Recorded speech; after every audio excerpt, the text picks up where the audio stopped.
Gracias por continuar con nosotros. Le doy la bienvenida a Juan María Naveja. Mi querido Juan María, ¿cómo estás hoy?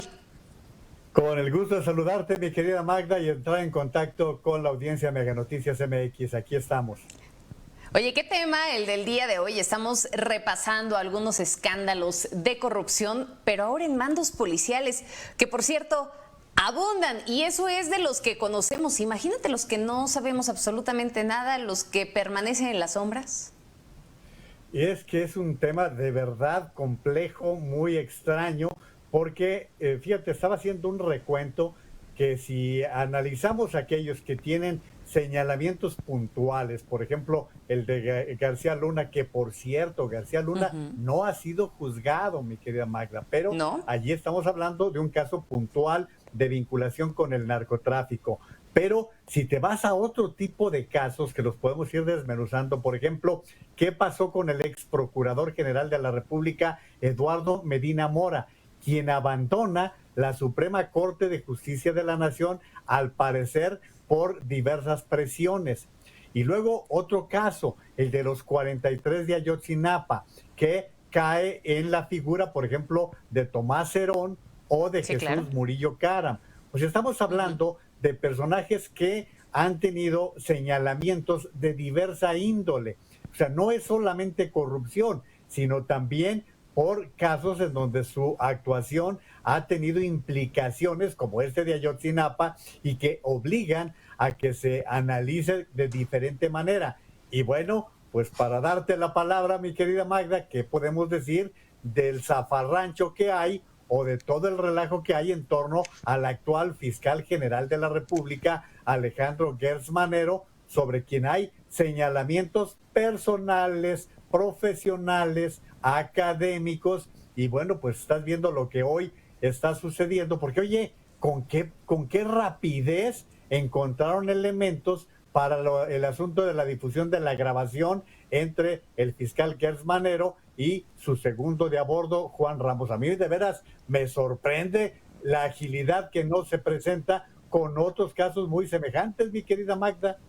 Sí, que ahora ya se están yendo directamente contra los periodistas, ¿no? Los primeros en haber publicado este tipo de audios o de haber difundido estos audios. Sin embargo, bueno, parece que el fondo se está quedando de lado, ¿no? Que es lo preocupante que resulta el uso de la justicia para beneficio propio, para beneficio de estos funcionarios. Lo cierto es que la impunidad, pues crece al amparo de todos estos actos de corrupción, ¿no? La impunidad crece al amparo de la corrupción, Juan María. Y no sé qué lectura des, pero me parece que es fundamental el hecho de que este tipo de cosas se están presentando para que se fortalezca el crimen organizado. Hemos visto cómo poco a poco ha crecido el crimen organizado hasta estar ya en una gran parte del territorio nacional, inclusive traspasar todas esas fronteras de nuestro país y ya estar en niveles grandes, ¿no? En niveles internacionales en donde siguen actuando con ese amparo y con ese velo de impunidad. Es que aquí hay que analizarlo en diferentes partes, porque estamos hablando de aquellos que ocupan posiciones en el gobierno federal o ya ahora que la fiscalía se supone que es autónoma. Pero vamos a lo que sucede en municipios, en estados de la República, en donde la presencia del crimen organizado se ve cuando están presionando para que gente de su confianza es la que quede en las secretarías de seguridad pública, en las procuradurías que ya desaparecieron prácticamente en todo el país porque se han estado creando las fiscalías, pero que no nos da ninguna confianza, mi querida Magda, porque a ver, ¿qué sucedió con los procesos electorales del año pasado?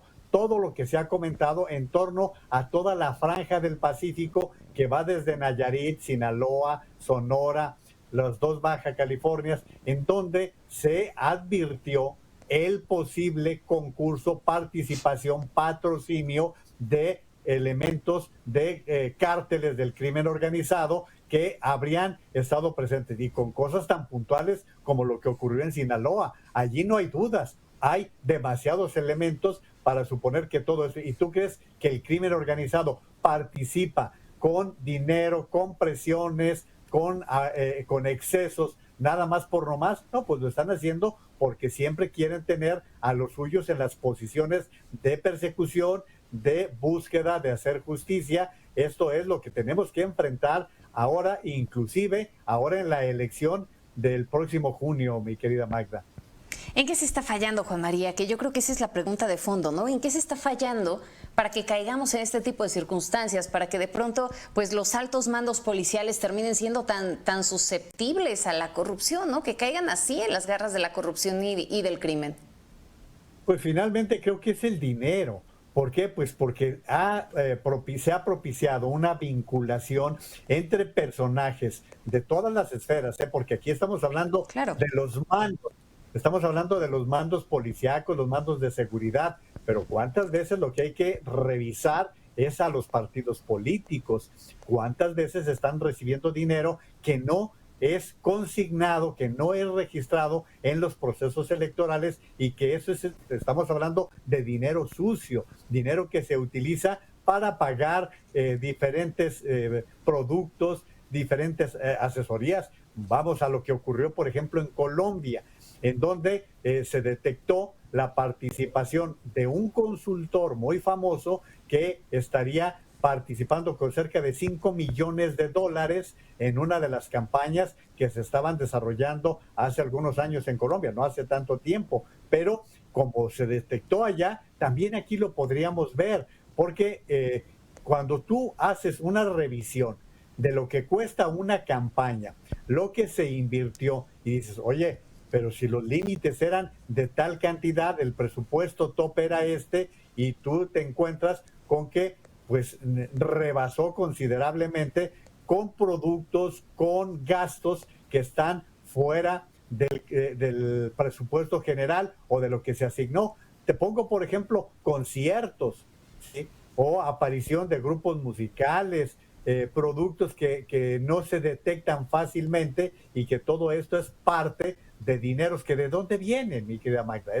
Esto es lo que hemos hecho. Lo que ha propiciado es que las campañas políticas están financiadas en muchas ocasiones con dinero oscuro, no quedan bien transparentadas, y entonces allí es donde vienen las situaciones. Mira, vamos a especular un poquito, y es mera especulación, ¿eh? El gobernador de Jalisco dice que está cerrado el asesinato del exgobernador Aristóteles Sandoval. ¿Está bien? Está detenida una persona vinculada como participante. Acaban de informar que asesinaron a una persona que estaba como el actor intelectual. ¿Quedó cerrado el caso? ¿Por qué mataron al señor gobernador Aristóteles Sandoval? ¿Cuál fue el móvil? Es que, ¿sabes ¿Cuáles qué? fueron las Es causas? que me parece que ahí seguimos cayendo en un fondo que hemos platicado a lo largo de toda esta semana y que tiene que ver pues con toda una cadena de impartición de justicia que va desde el momento de la investigación, Juan María, ¿no? O sea, realmente no tenemos a los policías de investigación lo suficientemente capacitados como para integrar adecuadamente una carpeta de investigación. Entonces es más fácil dar carpetazo e irte a lo que sigue. Hace un momento, cuando hablabas acerca del tema de las campañas electorales y demás, retomabas también previamente el asunto de lo que ocurrió en Sinaloa, ¿no? Y decías, bueno, a ver, ahí fue evidente, ¿no?, que estuvo metida la mano del crimen organizado. Yo nada más te plantearía una cosa, ¿no? Me queda claro que de pronto, pues la gente no se mueve sola. Y recientemente el presidente retomaba una frase que, bueno, sin duda vibra y resuena, Juan María. A ver, el presidente se entera de todo, basta de hipocresías. Él mencionaba esta frase cuando hablaba también pues de los negocios oscuros que se han generado de pronto cuando ha habido corrupción y que bueno, finalmente el poder se ha fortalecido a través de todos estos actos de corrupción, beneficiando a algunas personas, ¿no? Entonces, él retomaba esta parte. Pero pues yo también te puedo retomar algunos o te puedo mencionar algunos casos que se han presentado en la actual administración, ¿no? En donde también despiertan dudas, y no nada más es el tema de Gertz Manero. O sea, la lista es larga, y uno de los casos más emblemáticos de esta administración ha sido el propio Culiacanazo. Ese es el caso que yo te iba a comentar, justamente. Hay cosas que no le ayudan al presidente López Obrador. Uno de ellos es precisamente el caso de Ovidio Guzmán, que de hecho, si revisas lo que ha venido pasando con Estados Unidos en los últimos días, los señalamientos de los funcionarios de la DEA es de la inconformidad por la forma en que se liberó a Ovidio Guzmán y el hecho de que no se le diera continuidad al caso del general Cienfuegos. De hecho, hoy, por ejemplo, Raimundo Rivapalacio retoma este tema en algunas supuestas investigaciones que se están haciendo para en contra de Gertz Manero en los Estados Unidos. Tampoco le ayudó al presidente de la República. Y perdóname, Magda, eso no es de ingenuidad, ni de buena voluntad, ni de nada. El saludo del presidente a la madre del Chapo, la carta del presidente pidiendo clemencia a Estados Unidos para que la familia del Chapo lo pudiera visitar en los Estados Unidos, no le ayudan, porque tampoco le ayuda que esa actitud vaya con el caso de un señalado criminal y por el otro lado otro ciudadano, porque finalmente García Luna es un ciudadano mexicano, mi querida Magda, es un ciudadano mexicano que no sabemos hasta este momento si es culpable o inocente, porque ni siquiera ha pasado por el juicio, está todavía postergado y quizás ni siquiera se le llegue a juzgar. No dudes que llegue un momento en que falten elementos para juzgar a García Luna y que quede en libertad. ¿Qué va a pasar en ese momento? Por eso es tan resbaladizo este asunto, este tema en el cual estamos viendo cómo los funcionarios que pasan por estas áreas de seguridad, pues la verdad, enfrentan a situaciones que muchas veces quedan muy en entredicho, mi querida Magda. El asunto es poderles probar, ¿no? Poderles probar cómo estuvieron estos vínculos para que verdaderamente se sepa, pero bueno, a ver, esos son los casos que ya se tienen, Juan María. El asunto es qué se está haciendo para que hoy, para que en el día a día pues se evite que realmente los altos mandos policiales o inclusive los mandos que están a nivel municipal, ¿no? Ya no nos vamos tan lejos, para que estén cayendo en las garras de corrupción, para que de pronto terminen vinculándose con el crimen organizado, porque ya lo decíamos, al momento de tener estas relaciones termina fortaleciéndose el crimen organizado y bueno, ahora tenemos un monstruo de 1000 cabezas que de pronto parecería incontenible, ¿no? Lo cierto es que si no empezamos por ahí, si no empezamos a generar los mecanismos de control, difícilmente se va a poder detener este problema que estamos viviendo. Y de capacitación también, porque este es otro de los elementos que hay que tomar en consideración, que muchas veces quienes llegan a las secretarías de seguridad, pues policías que van ascendiendo en los rangos, pero no van siendo capacitados para las responsabilidades que llegan a ser administrativas y luego te vas a los sueldos, Magda, porque no es solamente la cabeza es la visible, pero cuántas veces, vamos a un caso que puede ser todo lo contrario de lo que estamos comentando, la detención del Chapo, que supimos que le llegó a ofrecer no sé cuántos miles de dólares a los dos elementos de las Fuerzas Armadas que lo detuvieron y que pues ellos aguantaron vara, lo que no nada más representaba no aceptar el dinero, Magda, representaba el riesgo que para su vida significaba detener a una persona de tan alto impacto como era el Chapo Guzmán. O sea,